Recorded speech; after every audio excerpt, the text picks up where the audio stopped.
Kamakhya obviously एक बहुत ही important और एक बहुत पावरफुल शक्तिपीठ माना जाता है। क्यों है वो टेम्पल इतना energetically different? Kamakhya is considered to be as a creator and recreator of the universe।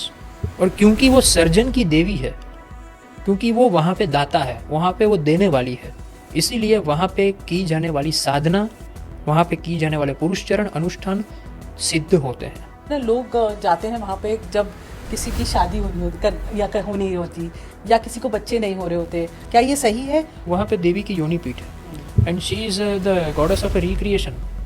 तो वहाँ पे अगर जो भी आप करते हो तो वो सीधी वरदायिनी है वहाँ पे, इसलिए वहाँ पे तंत्र साधना फलीभूत जल्दी होती है। जिसको कुछ तरीके का तंत्र या वशीकरण करना है तो आप माँ कामाख्या में जाओ, वहाँ हो जाता है। तो क्या ये एक सही पिक्चर दी जा रही है फिर? In most of the cases it's a false propaganda. Bagla जो है वो आपके मैनिफेस्टेशन को स्ट्रीमलाइन रख के उसको बैलेंस करना सिखाती है, और कामाख्या आपके मैनिफेस्टेशन को रियलिटी में कन्वर्ट करती है। कोई ऐसी मिसकंसेप्शन है या कोई ऐसी चीज़ जो आप क्लियर करना चाहो ऑडियंसेस के लिए या लोगों के लिए, जो माँ कामाख्या के बारे में लोगों को है? हाँ, एक मिसकंसेप्शन जो ये है कि वो ऑब्वियसली कामाख्या कॉरिडोर बहुत चर्चा में है। हाँ। एंड काफ़ी सारे साधक हैं, उन्होंने इस पे रोक लगाने के लिए अर्जियाँ भी दी हैं। जी, इज इट अ प्रॉब्लम अगर ये कॉरिडोर बन जाए? I will say yes, it is a problem.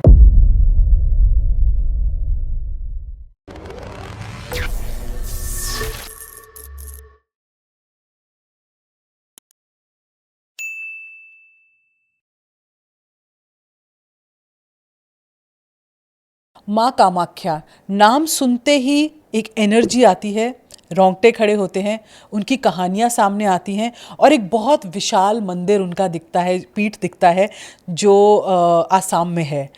माँ कामाख्या के बारे में बहुत कहानियाँ इंटरनेट पे प्रचलित हैं, बहुत रील्स बनती हैं, पर हमेशा उनके बारे में जब मैं सुनती हूँ या जानने की कोशिश करती हूँ तो कुछ नया ही सीखने को मिलता है। आज के हमारे एपिसोड में यही थोड़ा सा एफर्ट रहा है कि हम माँ के बारे में कुछ कहानियाँ, उनकी स्थापना के बारे में, वहाँ पे कैसी पूजाएं होती हैं उनके बारे में, क्या वहाँ पे ये मिथ जो है, जो कहते हैं लोग कि वो एक ब्लैक मैजिक का एक स्रोत है, क्या ये सही है या नहीं है। बहुत सारी बातें हमने आज के हमारे गेस्ट से की, क्योंकि ये सारी बातें हमेशा मन में सवाल रहते हैं उनके बारे में जानने को, और क्या है वो पावर जो वहाँ पे लोगों को खींच के लेके जाती है। तो आज के जो हमारे गेस्ट हैं, श्री विद्या में तो उन्होंने अपना नाम बनाया ही है, दशों महाविद्याओं के बारे में बात करते हैं, स्पिरिचुअल कैटलिस्ट के नाम से सोशल मीडिया पे फेमस हैं। तो आइए आज मिलते हैं प्रतीक जी से, जिनको गुरुजी भी कहा जाता है, जिन्होंने माँ कामाख्या के बारे में काफ़ी चीज़ें हमारे को सुनाने की कोशिश की। आप उनको तो फॉलो कर ही सकते हैं, पर हमें भी सब्सक्राइब करना मत भूलना, वरना ऐसी बातें आप तक नहीं पहुंच पाएंगी। आइए मिलते हैं प्रतीक जी से। थैंक यू प्रतीक जी, आप आए। और आज हम एक बहुत ही कहते हैं ना, लोगों की जिसमें हमेशा रुचि रहती है, ऐसा टॉपिक है जो है माँ कामाख्या और कामाख्या टेम्पल के बारे में। तो कामाख्या ऑब्वियसली एक बहुत ही इम्पॉर्टेंट और एक बहुत पावरफुल शक्तिपीठ माना जाता है। क्यों है वो टेम्पल इतना एनर्जेटिकली डिफरेंट दूसरी जगहों से या दूसरी ऐसी रिलीजियस साइट से? देखो, कथाएं बहुत सारी है इसके बारे में, मैं आपको नटशल में बताता हूँ। जब दक्ष राजा के यज्ञ में भगवती सती ने अपना योगाग्नि से अपना दाह किया, यानी कि अपना शरीर त्याग दिया, उसके बाद विचलित होकर और दुख में भगवान शिव ने उनके शव को लेके ऐसे यहाँ वहाँ घूम रहे थे, ठीक है, पूरी दुनिया में। अब शिव जैसा व्यक्ति, यानी कि शिव जैसी ऊर्जा जो है वो इस तरह से दुखी हो जाएगी तो सृष्टि का पालन कैसे होगा। तो भगवान विष्णु को बोला गया, ये देवताओं के द्वारा, ऋषि मुनियों के द्वारा, कि शिव अगर दुखी है, अगर शिव आसक्ति में है तो ये दुनिया कैसे चलेगी। तो उन्होंने सुदर्शन चक्र चलाया और भगवती जो है उनके शरीर के टोटल 51 पार्ट किए। वो 51 पार्ट जो है वो अलग अलग जगहों पे जाके गिरे, ठीक है, और वो जो है वो शक्तिपीठ की तरफ स्थापित हो गए, ठीक है। कई जगहों पे 52 पार्ट्स का उल्लेख है, जिसमें एक जो है वो श्रीलंका के साइड है, ठीक है, लेकिन इंडिया में 51 बॉडी पार्ट्स जहाँ पे उनके गिरे अलग अलग जगह पे, उसमें उनका योनि जहाँ पे गिरा वो जो है वो कामाख्या है, ठीक है। हिरांचल पर्वत जो है वहाँ पे उनका योनि पीठ है वो गिरा, और उनको कामाख्या कहा गया। उनका नाम पहले से कामाख्या नहीं था। तारकासुर नाम का राक्षस असुर जो था, वो असुर ने ऐसा वरदान पाया था कि शिव का पुत्र ही उसे मार सकता है। अब शिव तो जोगी थे और उन्होंने शादी तब नहीं की थी, तो टेक्निकली अगर वो समाधिस्थ है और अगर वो गृहस्थ आश्रम शुरू ही नहीं करेंगे तो उसका संतान भी नहीं होगा, संतान नहीं होगा तो तारकासुर मरेगा नहीं। तो कामदेव ने और रति ने उनके सामने नृत्य किया, जो कि कथा प्रचलन में है, और शिव ने अपने तीसरे नेत्र खोल के कामदेव को भस्मीभूत कर दिया। उसके बाद कामदेव ने रति ने जो है वो उनको बहुत प्रार्थना की कि आप, हमने तो सृष्टि के उद्धार के लिए, तारकासुर के वध के लिए आपको जगाया था, हमारा कोई निजी फायदा नहीं था, ना ही आपको पीड़ा देने का हमारा कोई आशय था। तब भगवान शिव ने कामदेव को पुनर्जीवित तो किया, लेकिन उनका जो रूप जो था, मूल रूप, वो आया नहीं, क्योंकि कामदेव अपनी ब्यूटी, अपनी सुंदरता के लिए जाने जाते थे।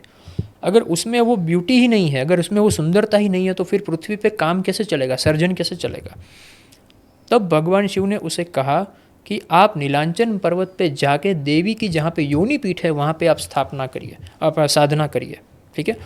वहाँ पे साधना करने के बाद देवी उन्हें प्रसन्न हुई और उसे अपने मूल रूप को वापस दिया कामदेव को, और क्योंकि वो कामदेव द्वारा उपासित थी इसलिए उसे कामाख्या कहा गया तब से। देवी तो उनके पहले से भी थी वहाँ पे, लेकिन उसका जो नाम पड़ा कामाख्या वो इस रीज़न से पड़ा। पर फिर इसको इतना सुप्रीम क्यों माना जाता है? क्या है इसकी एनर्जी इतनी पावरफुल जो है? एक वाक्य है, पिंडे सो ब्रह्मांडे, यानी कि जो आपके पिंड में है वही ब्रह्मांड में है। जो ह्यूमन बॉडी के अंदर जो पंच तत्व और त्रिगुणात्मक ऊर्जा है, पंच तत्व यानी पृथ्वी, जल, अग्नि, वायु और आकाश, त्रिगुणात्मक ऊर्जा यानी कि ब्रह्मा, विष्णु और महेश, या आप ईड़ा, पिंगला, सुषुम्ना गिन लो, या आप इच्छा, ज्ञान और क्रिया गिन लो, जो भी गिन लो, ठीक है। अब आपके अंदर जो है क्रिएशन की एनर्जी, वही ब्रह्मांड के अंदर है। Kamakhya is considered to be as a creator and recreator of the universe. जैसे एक माँ अपनी योनि से बच्चे को जन्म देती है, इसी तरह से इस ब्रह्मांड की उत्पत्ति जो है वो महायोनि से हुई। So it is also considered to be as a cosmic vagina. और क्योंकि वो सर्जन की देवी है, क्योंकि वो वहाँ पे दाता है, वहाँ पे वो देने वाली है, वहाँ पे वो क्रिएटर है, इसीलिए वहाँ पे की जाने वाली साधना, वहाँ पे की जाने वाले पुरुष चरण अनुष्ठान सिद्ध होते हैं। इसलिए उनका जो इम्पोर्टेंस है वो अन्य पीठों से इतना ज़्यादा है। तो जैसे क्योंकि वहाँ पे कोई कन्वेंशनल आइडल नहीं है, आपने कहा योनि है, yes. तो जब लोग वहाँ पे जाते हैं या प्रार्थना करने जाते हैं, क्या वहाँ पे कोई स्पेसिफिक टाइप की ऐसी प्रार्थनाएं हैं जो सुनी जाती हैं? बेसिकली क्या है ना कि वो देवी का एक मूल रूप है। आप दशों महाविद्या में से कोई भी महाविद्या की साधना या इनसे अलावा भी आपका गुरु दीक्षित मंत्र है, कोई भी आपका परंपरा का मंत्र है, उनका पुरुष चरण या अनुष्ठान आप कामाख्या क्षेत्र में कर सकते हो, फिर भी वो फलीभूत होगा।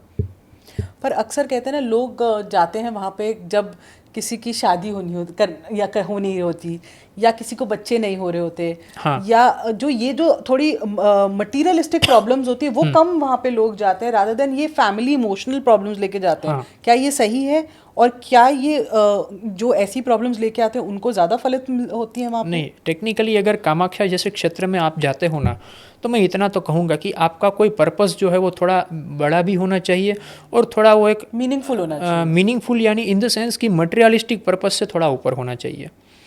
एक आयरनी है और एक दुख के साथ कहना पड़ता है कि ऐसे जो क्षेत्र है ना वो रील का विषय नहीं है, वो फील का विषय है। आप एक दो दिन में, आधे दिन में वहाँ पे चक्कर लगा के आ गए, यूट्यूब पे इंस्टाग्राम पे या व्हाट्सएप पे स्टेटस डाल दिया, या ऐसे त्रिपुंड लगा के माला पहन के चले आ गए, तो उनसे देवी शक्ति का एक तरह से ही अपमान है। आप कामाख्या जैसे क्षेत्र में जाते हो तो कम से कम 10-12 दिन का समय लेके जाइए। अच्छा। आइसोलेटेड रहिए, वहाँ पे साधना लेके जाइए और वो कंप्लीट करके यहाँ पे आइए, तब जाके आपको उस क्षेत्र का रियल एसेंस पता चलेगा। पर प्रॉब्लम ये है कि कोई तो समय निकालता नहीं है आज की दुनिया में। अब ये उनके ऊपर है कि अभी उनके लिए इम्पोर्टेंस क्या है, इम्पोर्टेंट चीज़ क्या है। पर आप कह रहे हो प्रतीक जी, जो जाते हैं और वहाँ पे ऑब्वियसली कितनी कहानियां लोगों की जी। पूरी हुई हैं, वो इस भाव से तो नहीं जाते हैं। भाव वुड बी रॉन्ग वर्ड में भी। हाँ। वो ये प्लानिंग करके तो नहीं जाते हैं कि 10-12 हाँ। दिन के लिए जाएं, वो एक भाव से जाते हैं। वो हो सकता है एक भाव से जाते हैं, मतलब इसमें दो तरह के लोग होते हैं। एक ऐसा होता है जो आजकल के सोशल मीडिया से फैसिनेटेड है। एक इंग्लिश में ना एक टर्म है FOMO, fear of missing out, ठीक है। दो लोग मेरे फ्रेंड सर्कल में कामाख्या जाके चले आए तो मुझे जाना चाहिए, 4 लोग केदारनाथ जाके आए तो मुझे जाना चाहिए, मतलब मैं उस रेट रेस में मैं पीछे ना रह जाऊं। ये एक क्लास अलग है। दूसरा क्लास ऐसा है जो जाके चले आते हैं रिगार्डलेस ऑफ एनी कंडीशन, वो भी कॉरपोरेट जॉब में ही है, उनका भी सुबह 8 से रात को 8 बजे का जॉब है, but they will manage anyhow. Even ऐसे भी लोग हैं जिसके ऊपर हाउस होल्ड रिस्पॉन्सिबिलिटी है, but they will at least spend not 10 to 12 days तो at least 5 to 6 days, they will complete their number of mantra japa, they will do havan over there, they will do annadanam over there. वो वहाँ पे proper जो भी उनका पूजा पद्धति होता है वो करके ही घर पे आएंगे। 10 to 12 days मतलब वो दिन के नंबर को पकड़ के मत चलिए। मेरा जो कहना वो ये कि आप जिस पर्पस से जा रहे हो, जो नंबर ऑफ मंत्रा का संकल्प लेके जा रहे हो, वो करके आप आइए। अच्छा, इस टेम्पल में जाने के कोई रूल्स हैं? मतलब क्या सब जा सकते हैं या कोई जहाँ हर कोई सकता है, इसमें कुछ रूल नहीं है, ठीक है। लेकिन उनके कुछ जो वहाँ के नियम होते हैं, जो भी उन लोगों ने डिसाइड किया है, वो हमें फॉलो करना है। तो किस तरह की रेमेडीज के लिए लोग वहाँ भेजते हैं? मतलब काफ़ी लोग जब हम उपायों के लिए पूछते हैं एस्ट्रोलॉजर से, तो लोग कहते हैं कामाख्या जाके आप ये पूजा कर लो या वो एक विजिट करो। किस तरह की रेमेडीज? वो उन पंडितों का और उन लोगों का वर्जन है। एक्चुअल में आपको बताऊं तो कामाख्या तंत्र में या कहीं पे भी कोई परंपरा, गुरु परंपरा में ऐसा कहीं नहीं लिखा है कि यहाँ पे जाके आपका ऐसा ऐसा काम होगा। कई बार ऐसा होता है कि इन सर्टेन केसेस आप वहाँ पे कुछ बलि विधान करते हो या वामाचार का कुछ पूजन करते हो, तो विदाउट इवन आस्किंग आपका वो काम अचानक से हो जाता है। कोई बड़ा ब्लॉकेज दूर हो जाता है, कोई बड़ा काम हो जाता है। जैसे किसी का बहुत सालों से कोई प्रॉपर्टी सेलिंग फंसा है, अचानक से वो बिक जाएगा। That is totally with the grace of the goddess. You can not go there with the संकल्प ऑफ दैट कि मेरा ये प्रॉपर्टी बिक जाए तो मैं ये करूँगा। वो उनके लिए नहीं है, वो कामाख्या उनके लिए नहीं है। वहाँ पे क्यों जाना चाहिए? अगर आपको तंत्र मार्ग में आगे बढ़ना है और आपकी स्पिरिचुअल पाथ में बहुत सारे ब्लॉकेजेस हैं and you are not finding the ways कि क्या करे, कैसे करे, कहाँ जाए, मेरा एनर्जी किस डायटीज़ के साथ मैच होता है, मुझे भैरव साधना करनी चाहिए, मुझे लक्ष्मी साधना करनी चाहिए, हनुमान साधना करनी चाहिए। ऐसा लोग अगर कामाख्या में जाके कुछ भी मंत्र अनुष्ठान करते हैं, she will definitely guide them. एक बहुत ही ऑब्वियसली फेमस वहाँ पे टाइम आता है जब अम्बुबाची मेला लगता है, और बहुत तांत्रिक, बहुत साधु सब होते हैं वहाँ पे। क्या स्पेशल है इस मेले में उस समय में? अम्बुबाची जो है ना, अम्बु यानी कि पानी और वाची यानी कि उनका प्रवाह, यानी कि the flow of the water. अब होता क्या है कि 3 दिनों के लिए देवी जो है वो रजस्वला होती है। तो मंदिर का जो गर्भगृह है, जहाँ पे योनि पीठ है, वहाँ पे वो पीठ जो है उनके द्वार बंद किए जाते हैं 3 दिन के लिए, और एक सफ़ेद वस्त्र उनके ऊपर बिछाया जाता है। अच्छा। वो पीठ में से कॉन्स्टेंटली जो स्त्राव है पानी का वो आ ही रहा है, ठीक है। तो ये 3 दिनों में जब देवी रजस्वला होती है, तब she is in her womanhood. Technically we are saying रजस्वला स्त्री जो है उनका लक्षण क्या है कि वो अभी भी सर्जन कर सकती है। अगर हम मेडिकल टर्म्स में देखा जाए तो until the menstruation cycle is continues she can give a birth to a child. तो यहाँ पे देवी रजस्वला है, यानी कि वो एक दाता, यानी कि वो एक जननी के फॉर्म में अभी भी है, माँ के फॉर्म में अभी भी है। ये वस्त्र जो उनकी योनि पीठ पे बिछाया जाता है, वो 3 दिन के बाद जब द्वार खुलते हैं तो वो रक्त वर्ण हो जाता है, यानी कि लाल हो जाता है और गीला होता है। अच्छा। इस वस्त्र को वहाँ के लोग जो है वो प्रसाद में छोटा सा टुकड़ा करके देते हैं, ठीक है। ये उनका रियल एक वो है। दूसरा यह है कि कई बार आप कामाख्या दर्शन करने जाते हो तो आपको क्या करना चाहिए, एक खाली लोटा जो है अंदर लेके जाना चाहिए। आप अगर वहाँ के पृष्ठ को बोलोगे तो वो आपको पानी जो है वो भर के देगा, उसको आप एज ए प्रसादम ले सकते हो, घर पे ला सकते हो, रख सकते हो। तो इट्स कॉल्ड होली वाटर, जैसे हम उपयोग कर सकते हैं उनका अपने लिए, ठीक है, किसी भी क्रियाओं के लिए उपयोग कर सकते हैं। Not in a bad way but एक ऑस्पिशियस वे में हम उसको रख सकते हैं। तो ये उनका एसेंस है।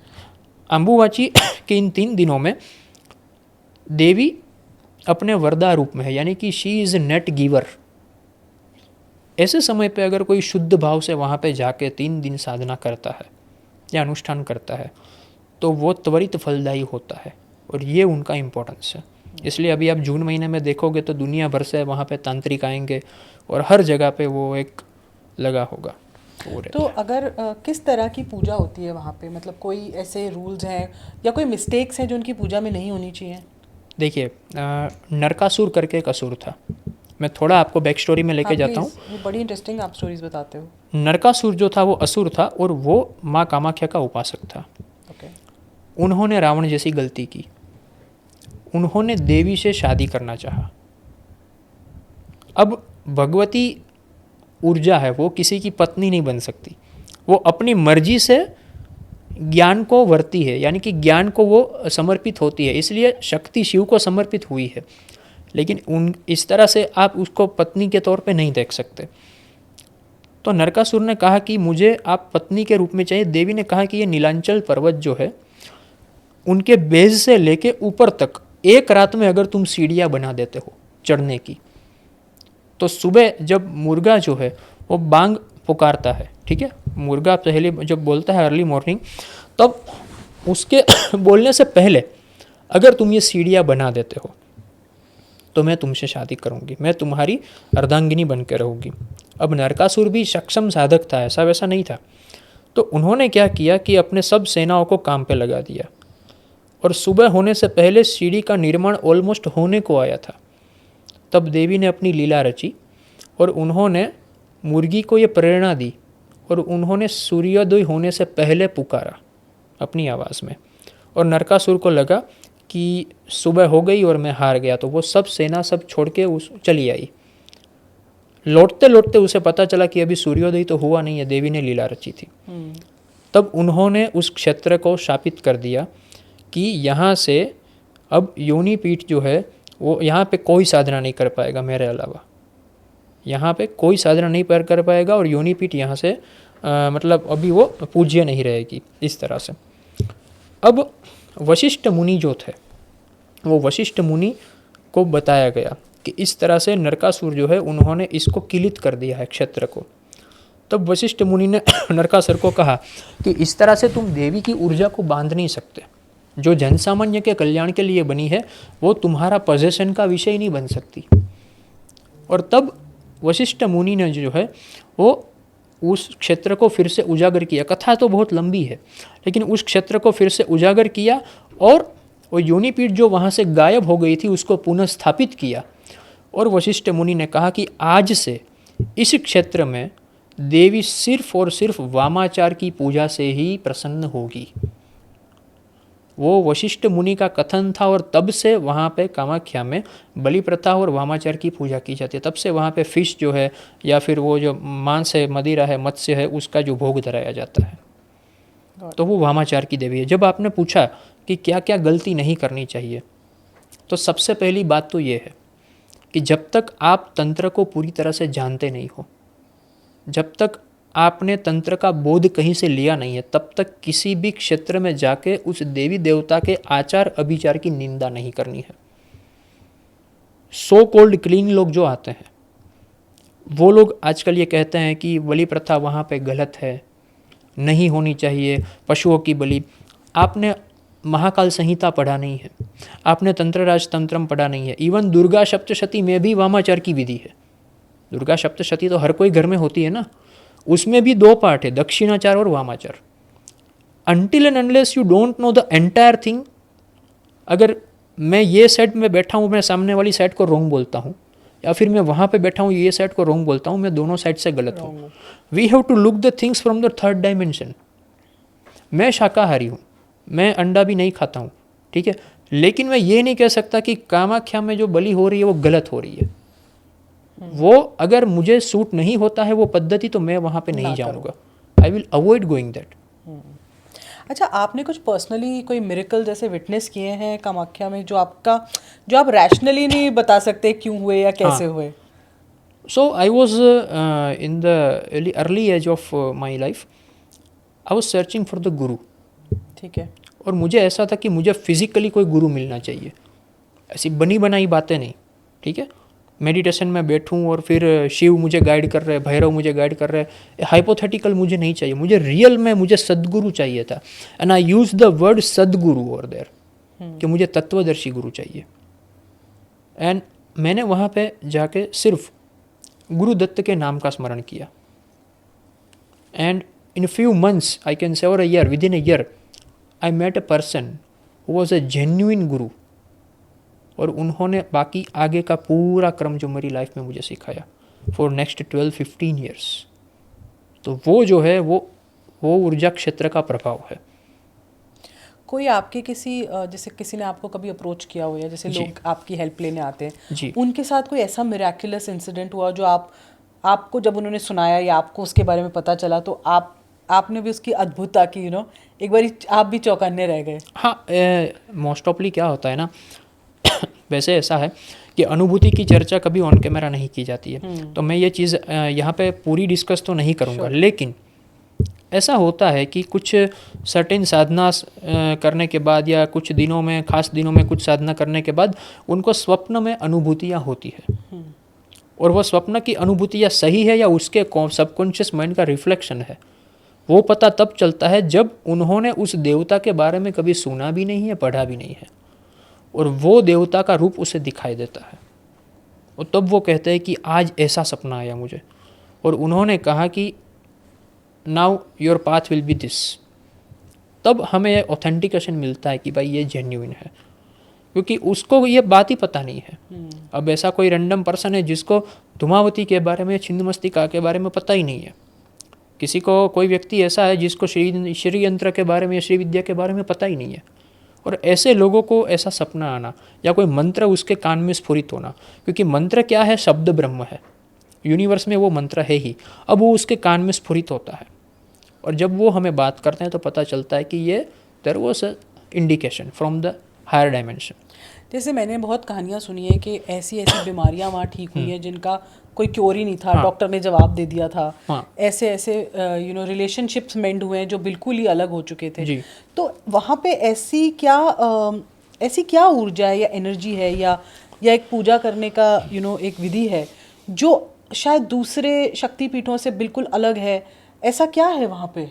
अलग है ऐसा तो नहीं बोलूँगा, लेकिन एक चीज़ है कि वामाचार और कौलाचार, ये दो जो है ना, वो कंपैरेटिवली फास्टेस्ट वे में चलता है, वो तो है। अच्छा, मैं ये नहीं कहूँगा कि दूसरे आचार विचार है वो गलत है या वो स्लो चलते, ऐसा नहीं। लेकिन एक तरह से देखा जाए तो वो, if you consider the form of the energy in 3 dimension, सत्व, रजस और तमस, तो ये जो है वो एक तमस से चलता है।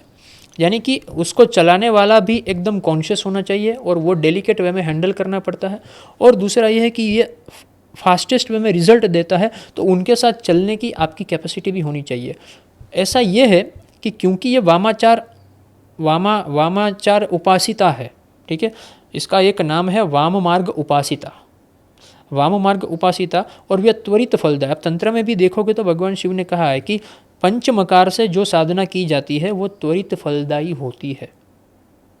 यानी कि मुद्रा, मीन, मत्स्य, मदिरा और मैथुन। लेकिन वो चलाने वाला व्यक्ति और उनका गुरु विवेकपूर्ण बुद्धि वाला होना चाहिए। Got it.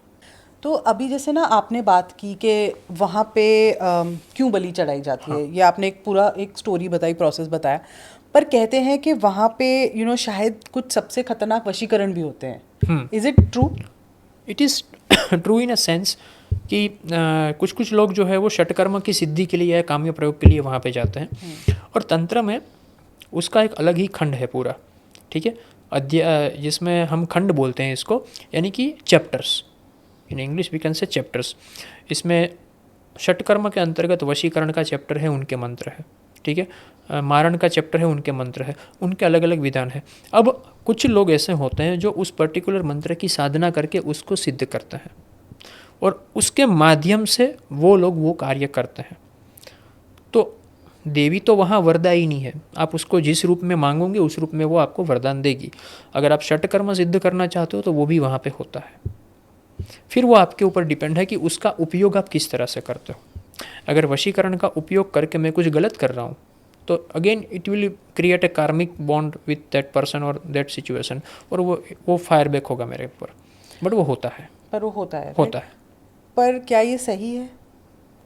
सही तो नहीं है, बिकॉज वो कामाख्या एक्चुअली जो लोग श्री विद्या उपासक हैं, जो श्री यंत्र की पूजा करते हैं, आपने शायद श्री यंत्र देखा होगा, तो एक भ्रूपुर और ऊपर तक बिंदु आता है छोटा सा, बिंदु के ऊपर कामेश्वर और कामेश्वरी यानी कि ललिता त्रिपुर सुंदरी अपने कामेश्वरी रूप में अपने शिव के साथ उस बिंदु के ऊपर बैठी है, ठीक है। वो कामेश्वरी ही कामाख्या है। तो कामाख्या की पूजा श्री यंत्र के ऊपर भी की जा सकती है। यंत्र निर्माण का विधान तो कामाख्या तंत्र में है ही, लेकिन श्री यंत्र के ऊपर भी कामाख्या की साधना की जाती है। तो ये आपको डायरेक्टली मुक्ति देने की विद्या है। अगर आप इस षटकर्म को साइड में रख दो, अगर ये छोटी छोटी सिद्धियों को आप साइड में रख दो, तो ये सीधा ही आपको मुक्त कर सकती है। क्योंकि बलि का मतलब क्या हुआ कि जो जीव को पशु भाव से मुक्त कर दे, वही बलि है, ठीक है। तो हम बलि देते हैं तो उसका तात्पर्य यह है कि मेरे अंदर जो पशु भाव पड़ा है, भैंसे की बलि क्यों दी जाती है, महिष यानी कि भैंसा, ठीक है, उनकी बलि क्यों देते हैं। भैंसे की बुद्धि कैसी होती है, वो जहाँ पे बैठा है वहाँ पे बैठा है, खड़ा नहीं होगा, ठीक है, एकदम आलसी, प्रमादी, गंदा, कीचड़ में बैठा है। तो ऐसी बुद्धि वाला मैं मनुष्य, और मेरा सर काट के मैं आपके चरणों में दे रहा हूँ, अब मेरा उद्धार आप कीजिए। तो इस भाव से कामाख्या की अगर कोई साधना करता है तो उनके कई सारे जन्म के कर्म नष्ट हो जाते हैं। आपके कार्मिक कोड को कट करने का अधिकार किसी को नहीं है except the supernatural energy which is determining the entire world. पर फिर एक जगह ये थॉट नहीं आता, और यही बात बहुत जाती है कि जिसको कुछ तरीके का तंत्र या वशीकरण करना है, तो आप माँ कामाख्या में जाओ, वहाँ हो जाता है, जैसे ऐसे एक तौर से बोला जाता है। तो क्या ये एक सही पिक्चर दी जा रही है फिर? In most of the cases it's a false propaganda, false propaganda, ठीक है। पहली चीज़ तो यह है कि माँ कामाख्या मार्केटिंग करने के लिए है ही नहीं। उनको आपके मार्केटिंग की ज़रूरत नहीं है। अगर आपको पैसा कमाना है लोगों से, तो आपको उनका नाम लेके अपना मार्केटिंग करना पड़ता है। She doesn't require the introduction. आपको क्या लगता है कि जब ये सोशल मीडिया का एरा शुरू नहीं हुआ था, इंस्टाग्राम में रील नहीं बन रहे थे, तब क्या माँ कामाख्या पे कोई नहीं जाता था? There was a class of people who were regularly visiting माँ कामाख्या। वो वहाँ पे जाके अपना काम करते ही थे। 2010 में या 2000 की साल में या 1990 में वहाँ पे लोग जाते ही थे। फ़र्क सिर्फ इतना हुआ कि ये सोशल मीडिया के प्रचार प्रसार से वहाँ पे थोड़ा अननेसेसरी क्राउड बढ़ गया। और अभी थोड़ा, क्योंकि दुनिया के लोग जहाँ पे जाते हैं तो आजू बाजू की चीज़ें भी बदलना शुरू हो जाता है। फिर होता क्या है कि वहाँ का एनवायरमेंटल डैमेज होता है, आजू बाजू की प्रकृति डैमेज होती है, आजू बाजू में थोड़ा ये कूड़ा कचरा ये वो काफ़ी सारी चीज़ें डिस्टर्ब हो जाती है, ठीक है। तो उसका वो जगह का एसेंस पूरा चला जाता है। बाकी इनके नाम पे अगर कोई सोशल मीडिया में प्रोपोगेंडा कर रहा है तो that is totally wrong. One should not be into all this things. तो अगर कल को कोई मुझे कहता है या मैं किसी को कहती हूँ कि मुझे इस वशीकरण या इस इंसान के साथ करना है, तो इस इंसान का करना है, तो कोई मुझे रेकमेंड करे कि कामाख्या जाओ, तो is it false? In 99% of cases it is false. It is false. वो कुछ नहीं होगा, बट वो कुछ ना कुछ कामाख्या के नाम पर वो आपको कोई सूक्ष्म ऊर्जा का परिचय करवा के आपका टेम्पररी काम करेगी। और वो काम होने के बाद आपके ऊपर जो बैकफायर होता है ना, उसकी चर्चा कोई नहीं करता है। एक चीज़ को समझो, मैं आपको तंत्र क्या है ना, सपोज़ आपको फीवर है, हाई फीवर और इन्फेक्शन है, ठीक है। अब डॉक्टर ने बोला कि भाई इनको ना वायरल इन्फेक्शन हो गया है, सर्दी खांसी और बंद नहीं हो रही है, ठंड लग रही है। आपको पैरासीटामोल देंगे, एजिथ्रोमाइसिन देंगे, ठीक है। एट द सेम टाइम वो आपको क्या देंगे, एसिडिटी की गोली भी देंगे, ठीक है ना। क्यों? क्योंकि कोलेट्रल डैमेज नहीं होना चाहिए। अच्छा, एक ही गोली को आप सतत पूरा खा करोगे 1 महीने तक, तो आपकी किडनी और लीवर को डैमेज करेगा। षटकर्म जो होता है ना, षटकर्म वो इस तरह से काम करता है। आप एक चीज़ ठीक करने जाते हो तो वो किस वे में आपको बैकफायर करेगी आपको पता नहीं चलता है। आपको सिर्फ रिजल्ट दिखता है कि मुझे उसे मारना था, वो मर गया, मेरा काम हो गया, बट उसका रेसिप्रोकेट इफेक्ट क्या आता है that nobody talk about. That's why उसको थोड़ा उस तरीके से देखना चाहिए। अब ये जो करवाने वाला है 50,000 लाख रुपए में आपको षटकर्म, वो आपको ये नहीं बताएगा, है ना। उसको तो क्या है, आपको दूसरा प्रॉब्लम होगा, दूसरी बार आप उसके क्लाइंट बन के जाओगे, फिर से 50,000 लाख रुपया। अच्छा, क्या कोई सिमिलैरिटीज़ है माँ बगलामुखी और माँ कामाख्या में? क्योंकि कोई एसेंस बिल्कुल सेम फील होता है उनका, तो कोई सिमिलैरिटीज़ हैं? सिमिलरिटीज इन द सेंस कि she is the form of the Sati only, ठीक है, अवतारी हैं, हाँ अवतारी है, तो वही सिमिलरिटी है। फॉर्म ऑफ द एनर्जी जो है वो अलग है, बाकी मूल ऊर्जा एक ही है। तो फॉर्म ऑफ एनर्जी दोनों को कैसे डिफाइन करती है? फॉर्म ऑफ एनर्जी इस तरह से डिफाइन करती है कि बगला जो है वो बगला स्तंभिनी देवी है, कामाख्या जो है वो क्रिएशन की देवी है। तो वो वहाँ पे आप बगला जो है वो आपके मैनिफेस्टेशन को स्ट्रीमलाइन रख के उसको बैलेंस करना सिखाती है, और कामाख्या आपके मैनिफेस्टेशन को रियलिटी में कन्वर्ट करती है। ये फ़र्क है। तो आपने कभी ऐसा कोई इंस्टेंस या कोई ऐसा देखा है कि कोई केस जहाँ पे कोई गया हो कामाख्या कुछ मांगने पूजा करने, पर गलत इंटेंशन से गया हो और वो चीज़ बैकफायर हो गई हो? कोई ऐसा आपने केस या कोई देखा? पर्टिकुलर केस मेरे ध्यान में नहीं है, क्योंकि मैं ऐसे कोई लोगों को एंटरटेन नहीं करता हूँ। आते बहुत लोग हैं कि ये करना है वो करना है वहाँ पे जाके, अगर आपको हाँ, बट ये सोशल मीडिया में वीडियोस होते हैं तो लोग कई सारे कांटेक्ट करते हैं, बट ऑलवेज हमारा ये प्रयत्न रहा है कि देवी के ग्रेस को मेंटेन करके रखना है। एटलीस्ट फ्रॉम आवर माउथ और our side we will not sell the things which are related to the essence of the देवीज। तो अगर कोई ऐसा कहता है तो सबसे पहला काम तो मेरा पॉडकास्ट के माध्यम से भी यही होता है और पर्सनली भी यही होता है कि सबसे पहले उसको उजागर करूँ कि ये गलत है। फिर भी अगर उसको एकदम वो अटैचमेंट है या फिर उसको एक फैसिनेटेड हो गया कि करना ही है, then you find somebody else, I am not going to help them. अच्छा, ऑब्वियसली कामाख्या कॉरिडोर बहुत चर्चा में है, हाँ। एंड काफ़ी सारे साधक हैं, उन्होंने इस पे रोक लगाने के लिए अर्जियाँ भी दी हैं जी। इज इट अ प्रॉब्लम अगर ये कॉरिडोर बन जाए? I will say yes, it is a problem because we are tampering with the natural sources. अच्छा, And we are also compromising the essence of the Kamakhya. क्योंकि वहाँ पे river का जो फ्लो है और माउंटेन का जो स्ट्रक्चर है पूरा, अगर आप कॉरिडोर बनाते हो तो जाहिर सी बात है कि अभी जो लोग आ रहे हैं उनसे भी ज़्यादा तादाद में लोग आएंगे। नेचुरली वहाँ पे फूड इंडस्ट्री डेवलप होगा, होटल इंडस्ट्री डेवलप होगा, टूरिज़्म डेवलप होगा, ठीक है। अब ऐसे समय पे होता क्या है, या तो कुछ महीनों या कुछ सालों में द कंट्री एज ए वोल उसका पनिशमेंट भुगतती है, कंट्री एज ए वोल, ठीक है। या फिर वहाँ पे जो है वो देवता जो है उनका प्रेजेंस पूरा चला जाता है, और ये देखा जाता है, कई बार देखा जाता है। उज्जैन कॉरिडोर बना, वृंदावन में कॉरिडोर बनने की बात चल रही है, ठीक है, कंट्री को एक वेल शेप करना है, टूरिस्ट प्लेस के तौर पे डेवलप करते हैं तो लोग आते हैं तो रेवेन्यू बढ़ता है, ये पॉलिटिकल और फाइनेंशियल एजेंडा एक तरफ है। लेकिन मूल ऊर्जा के साथ हम जब कॉम्प्रोमाइज़ करते हैं, उनके स्ट्रक्चर के साथ कॉम्प्रोमाइज़ करते हैं, तब उसकी कीमत एंटायर सोसाइटी को पे करनी होती है, वो कोई एक दो व्यक्ति नहीं होते।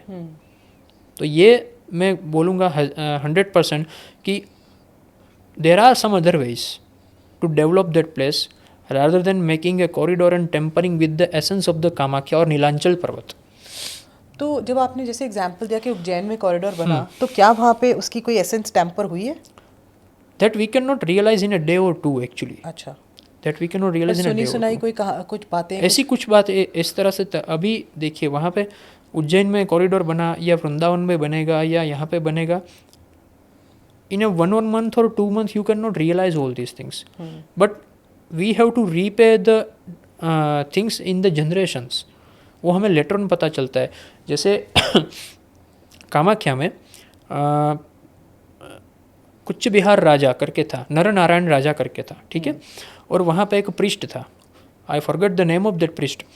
तो वो पृष्ठ जो था वो अपनी आँखों पे पट्टी बांध के माँ कामाख्या की आरती करता था, एंड इट इज़ बिलीव्ड कि माँ कामाख्या तब दिगंबर अवस्था में उनके सामने प्रकट होती थी और उसे दर्शन देती थी, नृत्य करती थी।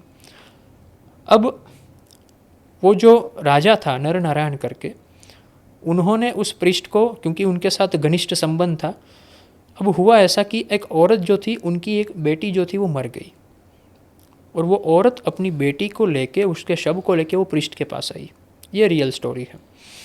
और उन्होंने कहा कि आपको तो देवी सिद्ध है, and she is the form of A recreation, means she can rejuvenate my daughter again, उसको जिंदा कर सकती है, उसके पास अमृत संजीवनी विद्या है। कृष्ण ने कहा कि ऐसा नहीं होता है, ठीक है, we can not ask Devi for this. उन्होंने कहा नहीं, आप करिए। कैसे भी करके उन्होंने करुणा से उनको कन्विंस कर लिया, रोध होके। पृष्ठ ने वो शब्द जो है वो माँ कामाख्या के पीठ के सामने रखा, और जैसे ही उन्होंने इन्वोक किया देवी को, वो लड़की जिंदा हो गई। अब ये बात जो है वो फैल गई हर तरफ। फैलते फैलते वो ये राजा के पास गई, कुछ बिहार राजा, यानी कि जो नर नारायण करके उसका नाम था उसके पास। वो ये पृष्ठ का मित्र था। अब जैसे आजकल के वीआईपी कल्चर में कोई पैसा वाला व्यक्ति किसी भी मंदिर में पैसा दे के घुसता है, ठीक है, उसके नियमों का उल्लंघन करके, उसी तरह उस राजा ने वहाँ पे वही किया कि साम दाम दंड भेद कैसे भी करके मार मरोड़ के उनको बोला कि मुझे देवी के दर्शन करने हैं। कृष्ण ने कहा कि मैं भी अपनी आंखों पे पट्टी बांधता हूँ तब देवी प्रकट होती है, उसके मूल रूप को देखना संभव नहीं है, ठीक है। राजा ने कैसे भी करके बहला फुसला के धमका के, तब पंडित ने कहा, वो कृष्ण ने कहा कि आप अंदर नहीं आ सकते, लेकिन बाहर के दरवाजे में एक छोटा सा छेद है, वहाँ से आप देवी का दर्शन करना। अब जैसे ही ये शाम हुई, रात हुई, और उन्होंने माँ कामाख्या का आह्वान किया, देवी प्रकट हुई, और देवी को पता चला कि मेरे साथ ये धोखा हुआ है। अब यहाँ पे दो बातें हैं। एक ऐसा कहा जाता है कि उन्होंने उस पृष्ठ का जो मस्तक था वो शरीर से अलग कर दिया, और एक ऐसा कहा जाता है कि उसको पत्थर की मूर्ति बना दिया। वॉट एवर इट में भी, लेकिन उनको पनिशमेंट मिला। और देवी ने राजा को शाप दिया कि आज के बाद तुम या तुम्हारे आने वाली हर एक पीढ़ी, चाहे वो करोड़ों साल तक आती रहे, मेरे पर्वत या मेरी पीठ के आजू बाजू दृष्टि भी की ना, तो वो पीढ़ी का और पूरे वंश का विध्वंस हो जाएगा। इवन टिल डेट वो राजा की पीढ़ियाँ भी वहाँ से गुजरती है तो वो नीलांचल पर्वत की ओर देखती नहीं है आज भी, ऑन टिल डेट। तो ये जो स्टोरी है वो उनके पीछे की है। दैट मीन्स जहाँ पे भगवती का अपना एक नियम है, अपना एक SOP है, वहाँ पे आपको वही चीज़ को फॉलो करना है, चाहे आप कोई भी हो, राजा हो या पॉलिटिशियन हो या कुछ भी हो। अब ऐसे समय पे अगर आप उसकी प्लेस को रीडेवलपमेंट के नाम पे या विकास के नाम पे या किसी भी चीज़ के नाम पे उसके साथ कोई छेड़खानी करते हो तो उसका रिजल्ट जनरेशंस को भुगतना पड़ता है। तो ये उसका एग्जाम्पल है। कोई ऐसी मिसकंसेप्शन है या कोई ऐसी चीज़ जो आप क्लियर करना चाहो ऑडियंसेस के लिए या लोगों के लिए, जो माँ कामाख्या के बारे में लोगों को है? हाँ, एक मिसकंसेप्शन जो ये है कि वो ब्लैक मैजिक की देवी है जो लोगों को लगता है। तो पहली बात तो ये है कि वो त्रिपुरा सुंदरी है, वो इस यूनिवर्स की, ये ब्रह्मांड की जननी है। ब्लैक मैजिक को और कामाख्या को दूर दूर तक कोई लेना देना नहीं है। कई फेसबुक पेजेस या कई इंस्टाग्राम में प्रोफाइल्स ऐसी बनती है जहाँ पे ऐसा लिखा जाता है कि कामाख्या ब्लैक मैजिक, ऐसा कुछ है ही नहीं। किसी भी बुक में, किसी भी तंत्र में कामाख्या ब्लैक मैजिक नाम का एक शब्द नहीं है, ठीक है। तो ऐसा नहीं है। क्यों वहाँ पे आपको जाना चाहिए? अगर आपको तंत्र मार्ग से तुरंत कुछ रिजल्ट चाहिए अपनी स्पिरिचुअल जर्नी में, then you must go there. तो ये सबसे बड़ा मिसकंसेप्शन है जो आई वुड लाइक टू से, कि वहाँ पे आप बाकी चीज़ों के लिए मत चाहिए। अगर मतलब टू एंड, अगर मैं आपसे पूछूं कि कोई घर पे बैठा है जिसको लाइफ में कुछ प्रॉब्लम्स हैं which is difficult for him, तो कैसे वो माँ के साथ कनेक्ट हो सकते हैं ताकि उनकी ये प्रॉब्लम्स धीरे धीरे या सूदिंग वे में ख़त्म हो जाए? सिंपल और सीधा रास्ता उनका ये है कि उनके स्तोत्र का या उनके नामावली का पाठ करिए। नामावली का पाठ हर कोई कर सकता है, उनके लिए आपको किसी गुरु की या किसी दीक्षा की ज़रूरत नहीं है। नॉर्मल आप जो है वो घर पे दिया जला के उनका ध्यान मंत्र आता है, ठीक है, कामाख्या वरदे देवी नील पर्वतवासिनी जो उनका ध्यान मंत्र है, वो ध्यान मंत्र करके उनका 108 नाम या सहस्त्र नामावली जो है उनका आप पाठ करिए। एक समय ऐसा आएगा कि अगर आपका रास्ता उनकी ओर जाना होगा तो वो अपने आप आपको उस व्यक्ति के सामने रख देगी जो आपको पूर्णतः उसका तंत्र सिखाएगा। वो आपको ढूंढने की भी ज़रूरत नहीं पड़ेगी। कहते हैं कि अगर आप उनसे कनेक्ट हो जाओ तो आपकी प्रॉब्लम का जो हल होता है वो आपके सामने ही आ जाता है। एग्जैक्टली और आपको कोई कहीं आजू बाजू देखने की ज़रूरत ही नहीं पड़ती। एक्चुअली किसी भी महाविद्या की साधना में भगवती के सामने आप जब बैठते हो ना, तो ये ऐसा होता है कि 4-5 साल का छोटा बच्चा है, ठीक है, अब वो ऐसा बोल रहा है कि मुझे आइसक्रीम खाना है। एकदम विंटर के सीज़न में 7-8 डिग्री टेम्परेचर है बाहर, उसको सर्दी खांसी और वो रो रहा है। आप उसे आइसक्रीम नहीं दोगे, ज़्यादा रोएगा तो 2 चांटे मारोगे, लेकिन दोगे नहीं। अब बच्चे के दृष्टि से देखा जाए तो वो ये सोचेगा कि एक आइसक्रीम ही तो खाना है, ये मेरी माँ कैसी है, मुझे एक आइसक्रीम नहीं दे रही है, ठीक है। लेकिन आपके पर्सपेक्टिव से सोचा जाए तो आप उसको तमाचा इसलिए मार रहे हो क्योंकि उनका बुरा ना हो। कई बार साधना में हमारे छोटे छोटे संकल्प फलीभूत इसलिए नहीं होते हैं because she has some better and bigger plan for you. तो ये साधक को समझना चाहिए। कहते हैं ना, इट्स वेरी ब्यूटीफुल एंडिंग वो कि अगर कोई चीज़ अभी फुलफिल नहीं हो रही तो थोड़ा पेशेंस रखो, क्या पता कुछ बड़ा होने वाला। हाँ, एग्जैक्टली। छोटी चीज़ के पीछे, छोटे लालच के पीछे आप मत जाओ, क्योंकि आपको नहीं पता भगवान ने क्या प्लान किया है। जी। तो वही आई थिंक माँ की लीला भी है। और आज के एपिसोड में आई थिंक बहुत ही इंटरेस्टिंग माँ कामाख्या से लेके हमें स्टोरीज पता चली, उनकी जो शक्ति है उसके बारे में पता चला, क्या राज है उस पूरे कामाख्या पीठ की इतनी शक्ति और पावर के पीछे, उसका पता चला। तो आई थिंक बहुत ही एनलाइटनिंग एपिसोड्स होते हैं और ये सब हमारे ना कहते हैं एक हमारी सनातन धर्म या हमारी हिस्ट्री का पार्ट है, जो हम सबको ये चीज़ें शायद आनी चाहिए। और आई एम वेरी ग्लैड कि you know as a podcaster मुझे मौका मिलता है ऐसे गेस्ट से बात करने का, जिससे हमारी नॉलेज तो बढ़ती है, बट आई थिंक बहुत लोगों तक हम ये बातें पहुंचा सकते हैं और सही बातें कोशिश करते हैं कि पहुंच जाए। तो आज के लिए इतना ही। Please do like, subscribe, share. बहुत इंपॉर्टेंट है कि हम ऐसे एपिसोड्स लोगों तक पहुंचाएं। और आप अगर चाहते हैं कि हम सर को दोबारा बुलाएं तो पार्ट 2 लिखना मत भूलना, क्योंकि ये तो हमने एक ही कहते हैं देवी के बारे में बात की। ऐसी बहुत देवियां हैं और बहुत सारी चीज़ें हैं जो हमको पता होनी चाहिए यू नो इन महाविद्याओं के बारे में, जो आई थिंक जिसके बारे में मिसकंसेप्शंस और फॉल्स नैरेटिव्स बहुत ज़्यादा हैं। तो कृपया पार्ट 2 लिखिएगा और आएंगे हम दोबारा ऐसा ही एपिसोड लेके। Thank you so much for watching समझे क्या।